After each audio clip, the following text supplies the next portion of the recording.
All right, now earthquakes are not common news in Israel, but they are a significant factor in the real estate market. A special regulation in local building laws has resulted in more and more buildings undergoing massive renovations so that they can survive earthquakes, and thus the real estate market in major cities in Israel changes drastically.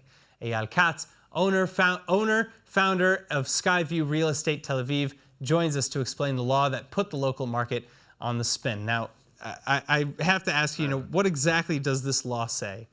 After 1980, there was a new standard of building that was suited for earthquakes.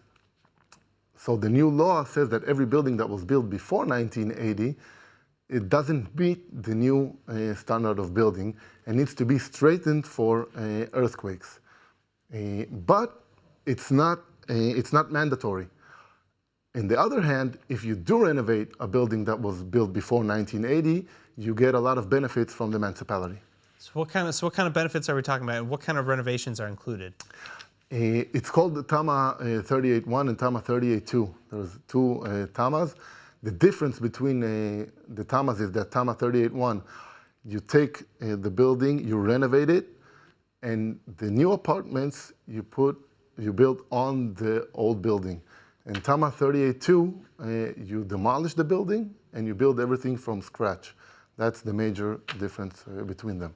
And then, so how many buildings have been renovated since 1980 then? It's a tricky question because every year it's a different number, but it's around 5,000 new apartments every year.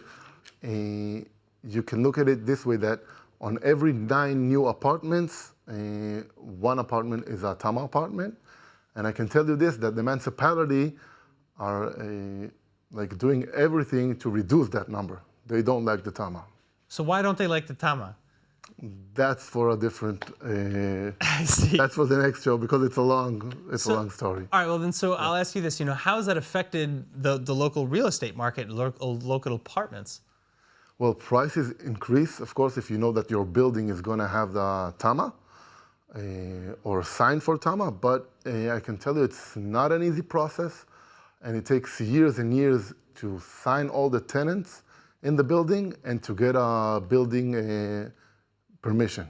So who's really benefiting from this? Because I think ultimately people want, the residents who are living in these apartments to feel safe and benefit from the fact that they're in an earthquake-proof building. But it sounds like they maybe they're not the biggest winners.